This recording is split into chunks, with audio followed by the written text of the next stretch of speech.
છૂટી જવો જોઈએ।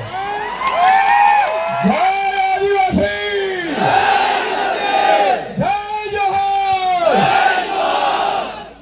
આપણે મૂળ નિવાસી, મૂળ આદિવાસી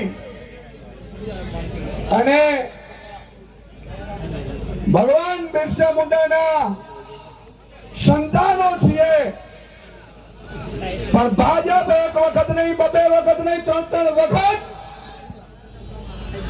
ભગવાન બિરસા મુંડાની આશીર્વાદ લઈને નીકળેલા ચેતરભાઈ વસાવાને જેલમાં નાખવાની કોશિશ કરે છે। મિત્રો, અને જડબાદ તોડ જવાબ આપવાનો છે આપણે। મિત્રો, આજે મને દુઃખ થાય છે કે 18 દિવસના બાળકને જ્યાં ધરતી ઉપર જન્મ લીધો, એની ભૂલ શું છે? એનો ગુનો શું છે? એને એવો 18 દિવસમાં શું ગુનો કરી લીધો કે આ પાપી ભાજપે ઈ આપણા 18 દિવસના ઈ આદિવાસી સંતાનને જેલમાં પૂર્યા છે।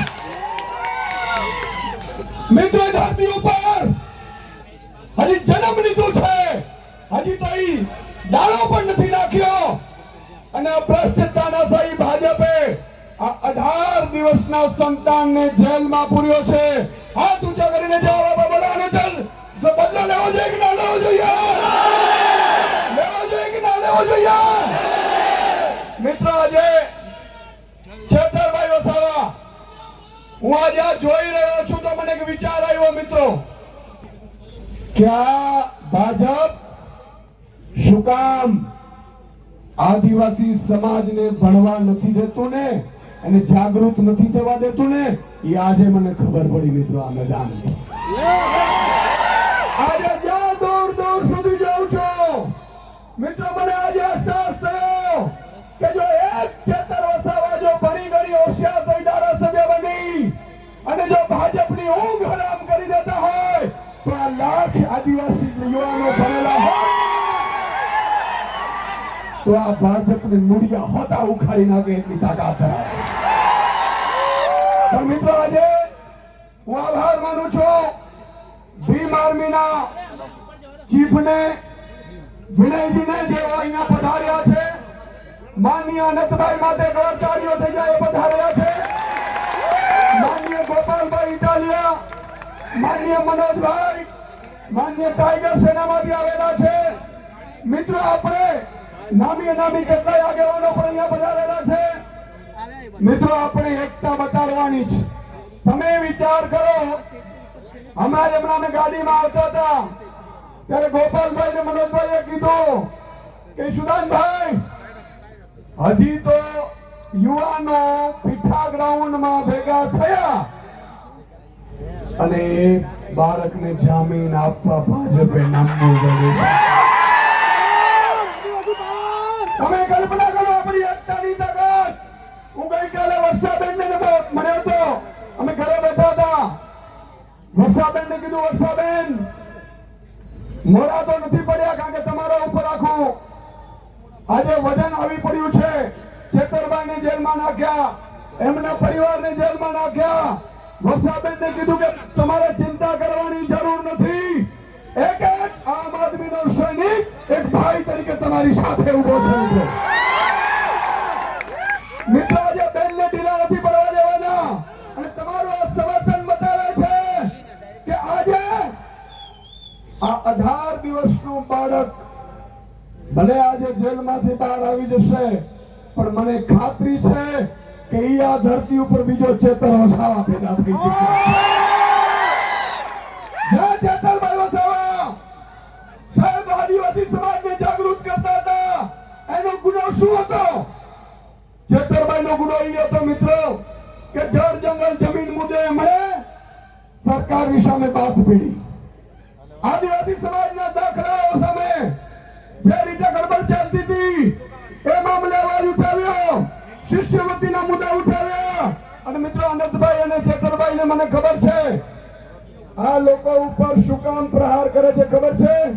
આજે હું ખુલાસો કરવા જઈ રહ્યો છું, બધા લોકો રેકોર્ડિંગ કરી લેજો મિત્રો। આ ખૂબ અગત્યનો ખુલાસો છે કે ચેતરભાઈ વસાવા જ્યાં ધરતી ઉપર આદિવાસી સમાજ સાથે છે ત્યાં સુધી કોઈ મોટી કંપનીઓની તાકાત નથી કે ભાજપ જંગલની જમીનમાં પડાવી શકે। એટલા માટે છેતરભાઈનો કાંટો કાઢી નાખવા માટે સરકાર ઉપસ્થિત થઈ છે મિત્રો।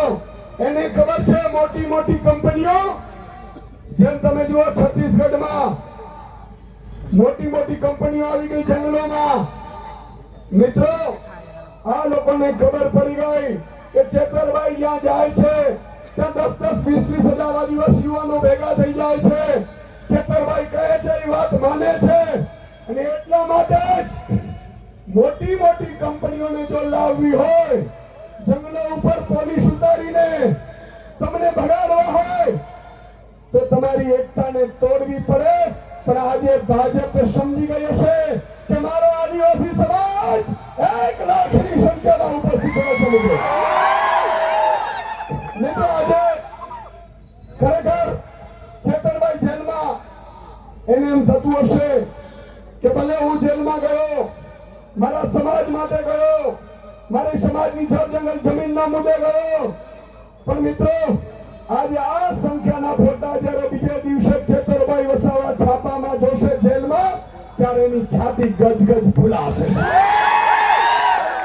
અને એની ખાતરી આપવા આવ્યો છું મિત્રો છેતરભાઈ એકલા નથી આ આખી ટાઈગરની સેના એની સાથે છે અને હું ખાતરી આપું છું કે છેતરભાઈને વધારે સમય જેલમાં નહીં રહેવા દઈએ।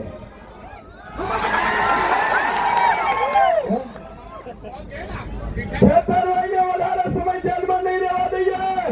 મિત્રો તમે જોયું હશે આજે ડ્રગ્સ પેડલો એટલું ડ્રગ્સ વેચે છે કોઈને સજા નથી થઈ।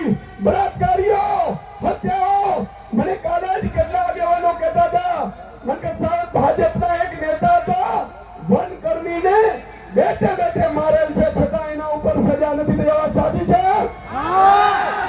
મિત્રો કારણ કે છેતર વસાવા તમારો અવાજ બને છે તમારી સાથે ઉભો રહે છે એટલા માટે એને દબાવવામાં આવે છે।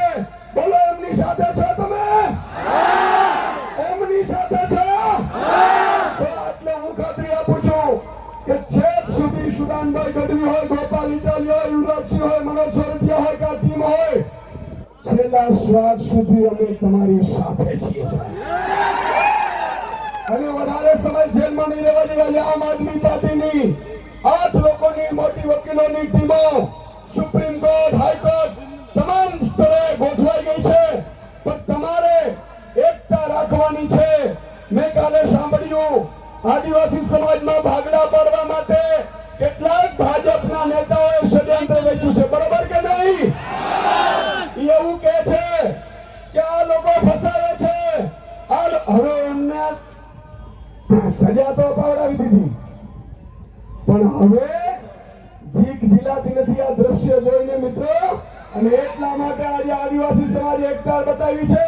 છેલ્લે એક નારો બોલાવીશું જોરદાર એ આપણા એકતાનો સંદેશ હશે ન ગુજરાત પરંતુ દિલ્હી સુધી જવું છે અને એક દિવસ હું આપને ખાતરી આપું છું કે આ છેતર વસાવા જેમ પહેલી વખત જેલમાં પૂર્યો ભાજપે અને આદિવાસી સમાજે નર્મદા જિલ્લા પંચાયત છેતર વસાવાની બનાવડાવી એવી જ રીતે અંબાજીથી ઉમરગામ સુધી એક જ નારો ચાલશે એક જ ચાલે છેતર ચાલે।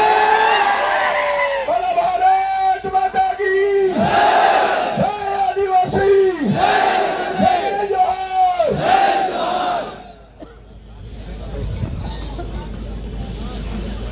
હેલો સાયન્સ 3 નો